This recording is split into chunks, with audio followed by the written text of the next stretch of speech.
And we are live. Good evening, everyone. Welcome to the Finance Committee. Melanie, has roll call been taken? The roll's been taken. Yes, thank you very much. Just go over the rules and procedures very quickly. Better get my glasses to do that. I'd like to remind members of the committee, staff, and our viewing public of the electronic participation policy for virtual meetings. Staff and delegates are reminded to keep their video and microphones off until requested by the moderator or members of the committee. All rules for delegations under the city's procedural bylaw continue to apply. Further, in the event of a connection service interruption occurs that affects quorum, we may recess for the meeting for up to 15 minutes to regain quorum. If quorum is not achieved, the meeting will be adjourned. So, councillors, you can't go anywhere, all right? So the full corporate policy 50 regarding policy 50 regarding electronic virtual participation in meetings is available online to review. Item 2, declarations of conflict of interest. Do any members of the committee have any declarations of pecuniary interest for items appearing on today's agenda? I see no hands up. Thank you. 3, members of the committee, are there any items for consideration or consent items that you wish to separate for discussion purposes? If you do, please, Councillor, I'm going to do this right now. What do I do? You can just tell him because he's on Zoom, so we can turn it on. Okay, fire away, Councillor Van Tilburg, I'm sorry. This is my first try at this new system. I bet it's fun. 5.11. 511, okay. Any others? Mayor Davis. See how high I'm putting my hand up? Sorry? 5.22. 5.22. 22. The year-end variance. I don't see any other hands up, so thank you, everybody. Can I get a mover and seconder for all the items for consideration and consent items not separated? We'll get a Councillor Martin, thank you very much. And seconded by Mayor Davis. Any discussion? None, would you please take the vote? Melanie? All of the items subject to the vote are as follows. Item 5.2.1, 2021 Development Charges Reserve Fund Continuity Report. Item 5.2.3, Treasurer's 2021 Statement for Cash in lieu of Parkland Reserve Fund, and 5.2.4, the minutes. And vote by electronic? Yes. Okay. Thank you.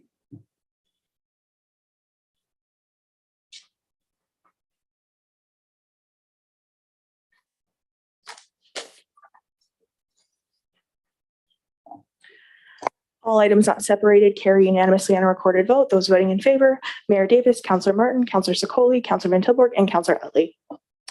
Thank you very much, Melanie. There are no presentations or delegations this afternoon.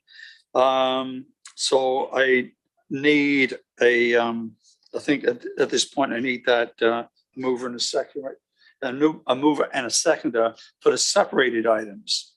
So thank you, Councillor Martin and Councillor Van Tilburg. Thank you.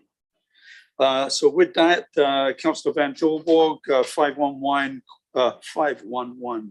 quarterly reserve and reserve fund. Yeah, I just have a couple questions on the changes here. And perhaps there were social services answers. I don't know. Renaming the fund from the Housing Provider Stability Reserve. So the two funds, they do two distinct things. Would that not be correct?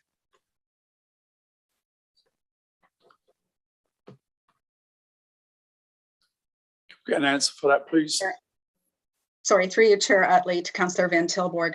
Are you referring to the current fund, which is the Housing Provider Mortgage Stability, versus what's being proposed to be renamed. Yeah, so when the reserve was initially established way back in 2004, it was really to establish a reserve to mitigate the impact that interest rate Right. fluctuations would have on these mortgages when they renew. We've come to a situation now where most of those mortgages are in their final renewal term, and we're not needing to hold funds for that specific purpose, but rather there is a requirement that housing staff are on the this meeting that could better explain, but there is a requirement as the service manager to still be able to provide support to those housing providers for other measures that are not mortgage related. So the recommendation now is just to rename this to make it more flexible. So it's not just for mortgage purposes, but to be able to provide capital loans and other items to support those providers. Was that original fund, do you know if that was provincially mandated or just something that we were doing? I don't recall, Counselor. So whether we're that not was breaking any mandated or rules not. by doing this. Like we're not changing any rules by putting the two together. I don't believe so, but I do see Brian on the. Oh. So the personal long history in this in doing the social housing transfer back in 2000, 2002 in Niagara, though, there was funds that were provided to us, Councillor Van Tilburg, and I'm assuming same as Brantford. It was set up aside for this. It wasn't designated, you didn't have to use it, but it was basically given it to us back in 2000 to 2002. And so we wouldn't be offside with the province. It was kind of just a transfer of funds to help out with this. But here we are 20 years later, and those mortgages are now coming up, and we're free to do what we want with it. Okay, so that's like $1 million being swapped over. It's not new money, unfortunately. What's the total then in the RF 0475 then? What's our total with that $1 million added? Through you, Mr. Chair, we're not actually adding $1 million to that. This is just with respect to recommendation B1, which was simply to rename the reserve and make it more flexible.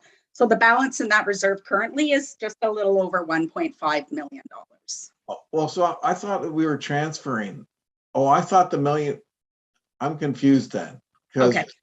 I may not have answered the question you were asking initially, Councillor Van Tilburg. So if your question was related to recommendation B2, which is where we are transferring. Yes, okay. Sorry. Those, that's okay. Those are also two very separate funds. The Social Housing Capital Reserve really exists. It's city county money that exists to fund capital requirements at the local housing corporation properties. That funding isn't used to support affordable housing, but because of a recommendation that was made a couple of years ago that substituted for some provincial funding for that LHC funding, with the direction from council that it be used for affordable housing, we do feel it's best just to move it over to our affordable housing reserve so that we don't lose sight of it and we ensure that it's used for the purpose of affordable housing, which is what council intended back in 2019. Okay, I'm far less confused now than I was at the beginning. So then what's the total then of our RF 0475?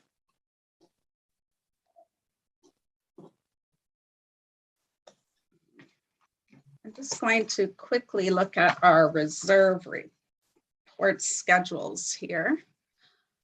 If it's not I'd easy just to be find, you quicker can to just. ask one of my staff in the chambers if they could provide that update. Yep, Joelle, I can do that. Judy, you've got your hand up there. Thank you. Yep, through the chair to you, Councillor Van Tilburg. The balance that would be anticipated after the transfer in that RF 0475 would be just shy of $5.2 million at the end of 2022. Thank you very much. Thank you, That's Councillor. everything. Yep. You done? Okay, thank you. Any other questions? Councillor Martin. Thank you, Mr. Chairman.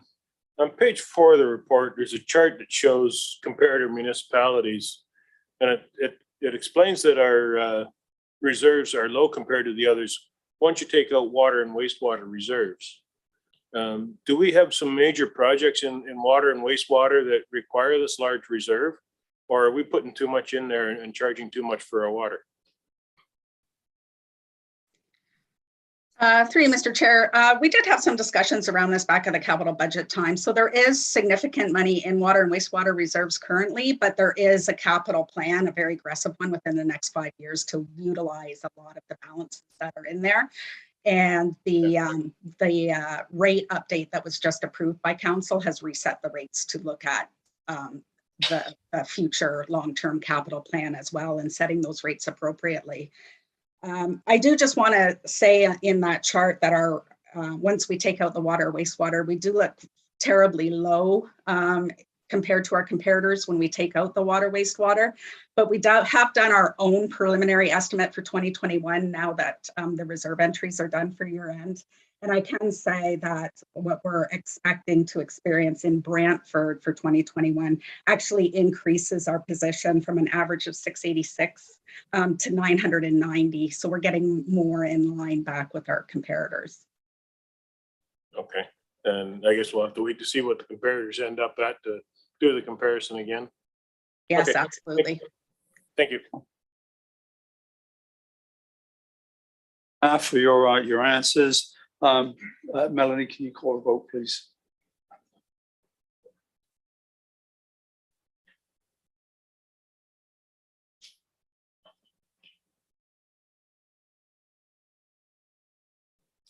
Item 5.1.1 Quarterly Reserve and Reserve Fund Update carries unanimously on a recorded vote. Those voting in favor, Mayor Davis, Councillor Martin, Councillor Sokoli, Councillor Van Tilburg, and Councillor Utley. Thank you, Melanie.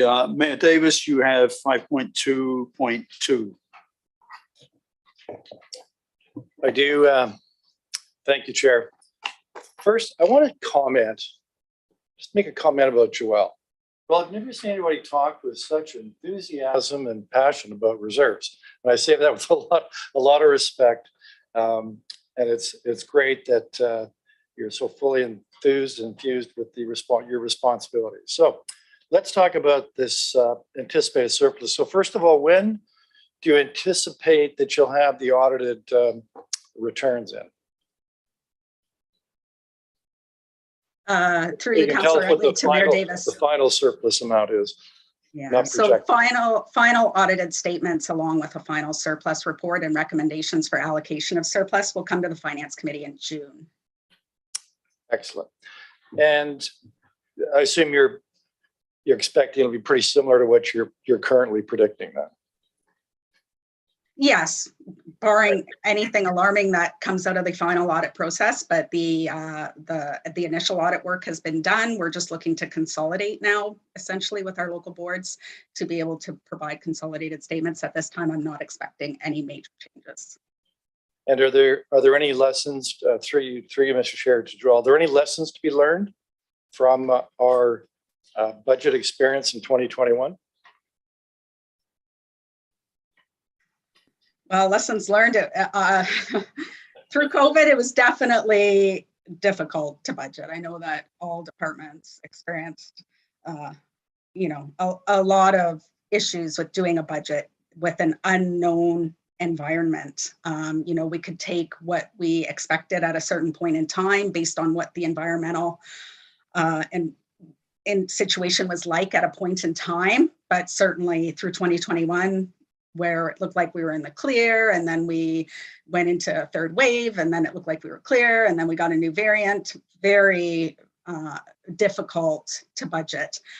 We took a conservative approach, and I'm just glad that we did work out in the situation that we did, where we did find savings internally to offset a lot of the COVID pressures that we saw through our community centers and our recreation centers. Transit, definitely some greater assistance from the province that we weren't expecting with respect to transit and parking revenues as well. And in the end, it's provided some funding that we're able to replenish some of our lost casino revenues as well. Any lessons from the employee capping amount? Well, certainly, as we had reported to the Estimates Committee, we did see quite a high gapping amount during the pandemic. It's been difficult to fill positions through the pandemic. Just naturally, positions became vacant longer.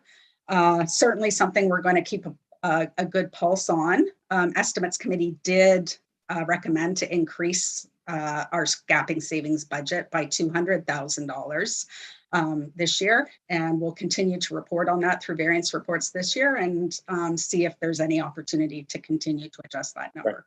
And what was the dollar amount we set it at in this year's budget, the gapping? I believe it's $2.3 million. It was at 2.1 and now it's 2.3 million in savings. Right. So I guess we can draw some, since I was the one that moved that resolution, I guess I'll draw a little bit of comfort from what we experienced last year.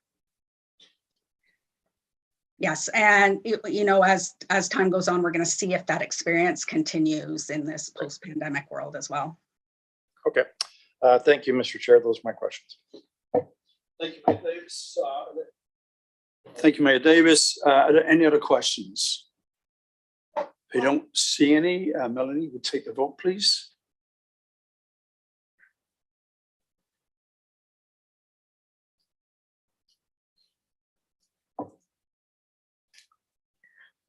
Item 5.2.2 preliminary 2021 year-end variance report carries unanimously on recorded vote. Those voting in favor, Mayor Davis, Councillor Martin, Councillor Sicoli, Councillor Van Tilburg, and Councillor Utley.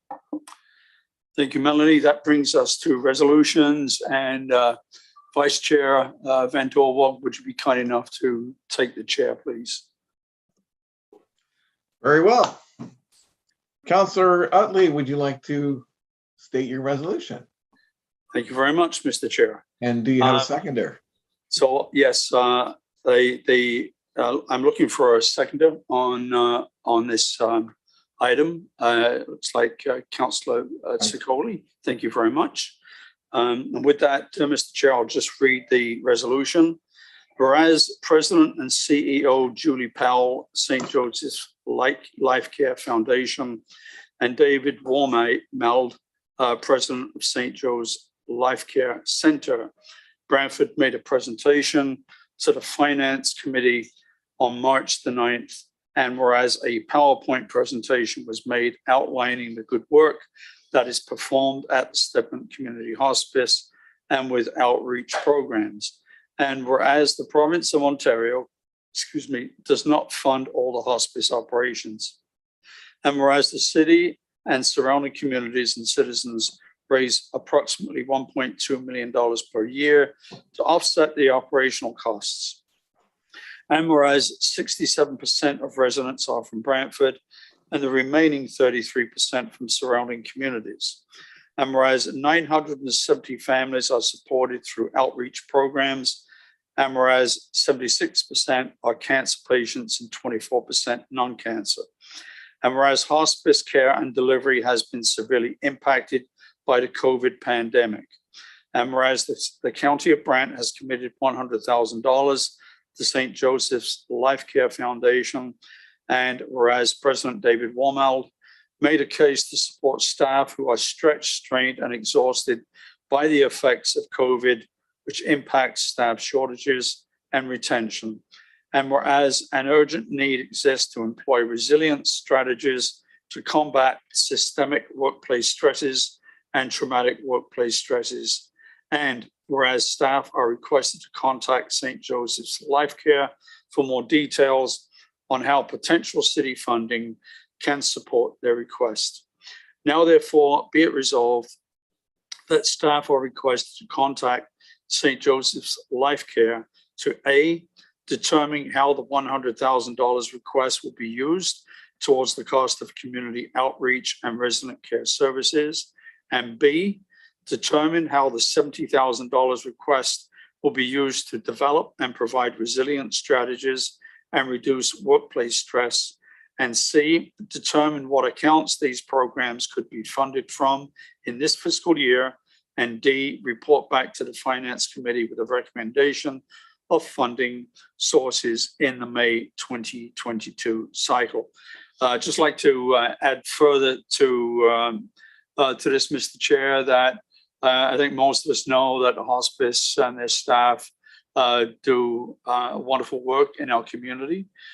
It's unfortunate that the province and other provinces, other countries don't seem to be that interested in fully funding this very valuable care in our community. And it's one of those experiences you have to really go through it to truly appreciate how valuable hospices are before, during, and after the death of the individual. So I hope, I hope that we can at least get approval to get a report coming back to us of where that money will be spent and where the funds may come from. Thank you, Mr. Chair. Certainly, Councillor Utley. Are there any speakers in the chamber, as I cannot see? Are there any hands up? Councillor Martin? Yes, thank you, Mr. Acting Chairman. The hospice certainly gives excellent service. Unfortunately, I've had both family members and friends who have spent their final days there, and it's amazing the work that they do there. However, it's not a municipal responsibility to fund healthcare. And this is something that we have given money in the past, mainly for capital when they were building the new facility. Hankinson House, I believe the city contributed generously to that. And when beds were moved from John Noble Home to St. Joe's, there was funds transferred from the operating funds from the Beckett Center John Noble Home for a number of years to facilitate those beds being utilized. So we've done our bit for these facilities, and if we were to fund every good thing that came along, we'd quickly run out of money. We have to remember that healthcare is a provincial responsibility. And the other thing that we have to consider is we're going to have to contribute to the renovations at the Brantford General Hospital if that eventually moves forward, which we're very hopeful it will, because we certainly need our hospital updated since we only have one for this very large area. With keeping all that in mind, although I appreciate all the work that they do at this facility, it's not something where we should be funding their operating. If they have capital needs, come on back and maybe we can help you out. But the idea of funding operating for these kind of facilities, it just doesn't sit right with me being a member of the municipal council. Thank you, Mr. Chairman. Thank you, Councillor Martin. Any other speakers? Mayor Davis. Yeah, I would echo Councillor Martin's comments. Plus, my impression was when we heard the presentation last month that this wasn't so much to the hospice, but it was more for the life care facility. It wasn't very clear. And I do know that the province announced at the end of October last year that they're increasing funding to hospices by, I think it was almost 10%. They announced a very substantive increase in the number of hospice beds and the level at which they were providing funding to hospices, which has always been, I think, what we as a council have said, that this is healthcare, that it's funded by in terms of operating costs, always funded by the province. It's not something that a municipality takes on because we don't have the revenue base to really take this on in any significant way. And it's always been kind of that Rubicon that municipalities are very careful about crossing because potentially there's no end to it. And I mean, if we do this, what's to stop the hospital from asking for something similar, because they also have a hospice unit. And I've had family members stay there as they met the end of, went through the period of the end of their lives. And, what's to stop another long-term care facility from asking for funds using kind of the same rationale, which is they need help with outreach and resident care services. And then when I put it in the context of the agreement that previous councils negotiated with St. Joseph's, which was to help them with all the good work they do, and I'm not questioning that, and to assist in the transfer of beds from the John Noble Home, there was a period of time for about 14 years where there was a funding commitment provided, and the agreement with the St. Joseph's Life Care Facility said in the last paragraph that there would be no further requests, given that this funding had been provided for almost a 14, 18-year term. And it was never intended to be permanent. And that's what I'm concerned about. This is now seeming to be a permanent arrangement, which I don't think it was ever intended to be. It was to fill in kind of a stopgap because provincial funding wasn't there. And it would look like the province has stepped up recently when it comes to funding hospices. And also with long-term care facilities, they've substantially increased the funding to long-term care facilities. We know that from our experience at John Noble Home. So I think no one ever likes to say no. It's hard to say no. But I think the time has come to say no to any further funding. It's been done now for almost 2 decades, and there has to be an end to it. And Councillor Martin's quite right. We're going to have a request coming to us in the tens of millions of dollars to help with the hospital rebuild program that will be taking place over the next 5 to 10 years. And we have to start putting money away for that. Otherwise, the ratepayer, property taxpayer, will feel it. They'll feel it very, very hard and heavy if we don't start putting aside money for that commitment, which we know is coming. And actually, I think we should look forward to it coming, because it will mean a new and expanded hospital facility. So I think I'm probably hitting my time limit. And I'd love to be able to say yes, but I think on principle, I'll have to say no.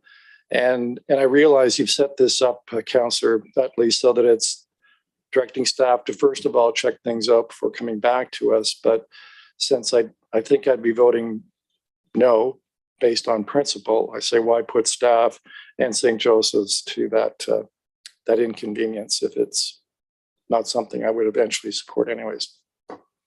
Thank you, Mr. Chair.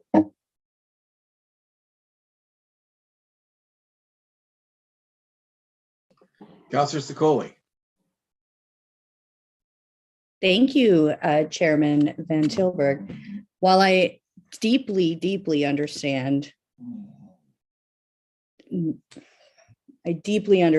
blurring the lines of what we're responsible for as a municipality, and I understand setting precedents, I think I would like to fully know what I'm saying no to before I say no. So the way that this resolution is positioned is it's just a research piece. So for that reason, I will be supporting this today. Don't know if I'll support it when the information comes back, but I would at the very least like to see what this money would be used for before voting yes or no on it. So for that reason, I will be supporting it today while I can respect and understand the positions of my colleagues. Thank you. Thank you, Councillor. I think that covers everyone. I've got a few comments to make as well. Should we be doing this? Well, that's an interesting question. Should we be doing this? Are we responsible? Are we the ones responsible for doing this? Absolutely not. Should we be doing this? Will we be doing this? That's actually a different question. And we have done these things in the past. I have no problems with regards to getting the information and having it come back to us. I'm assuming that this will actually go through social services as well to have some comments from them. And I'd like to see it all come back. And then I actually believe that it should be ultimately not just a decision based on the finance committee, because we're looking at dollars and cents and responsibility. I think we have to look at this as a whole at City Council with regards to this ongoing monetary contribution, whether we want to continue doing this year after year. And we really have to determine if that's what we want to do, because there is the mayor has made a very good point. Every year, they have to come hat in hand and ask us, can you give us a hand? I think as a community overall, the citizens of Brantford, they would all say, yes, give them a hand. But we're the finance committee, and we're looking at who's responsible for what, who's paying, who pays. Not whether we want to do this or not, but who pays. I'm not prepared to say no to this, particularly today. I would really like to see the rest of the information that comes back. And my past and my heart says that we need to support this organization. And how we find the way to do that, I think that is also up to us as a whole. So those are my comments. Any second speakers? Mayor Davis? Yeah, I'd like to propose an amendment. And since this is an information gathering resolution, I would move an amendment. The amendment is that staff also determine if there is any other municipality in Ontario that contributes to the operating costs of a hospice or hospice unit and a long-term care facility that's not part of the municipal home for the home that operates on the municipal home for the Aged Act. You have a seconder? Friendly. I heard, is that Councillor Martin? I heard in the background? No, it's, Oh, is that Friendly? Yeah. Okay, Friendly. We don't have to have a vote on that. I guess we'll have any other speakers?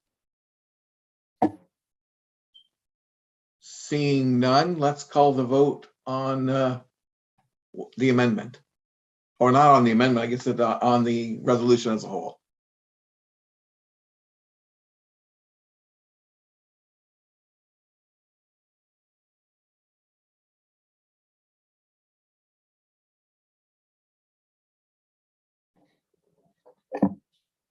Item 6.1 is amended, carries on a vote of 3-2. Those voting in favor, Councillor Sakoli, Councillor Utley, and Councillor Van Tilburg. Those opposed, Councillor Martin and Mayor Davis. Well, Councillor Utley, if you don't mind, I think I can wrap this up. There are no notices of motion. And we are adjourned. Thanks very much, Councillor. Thanks, everybody. Have a great evening.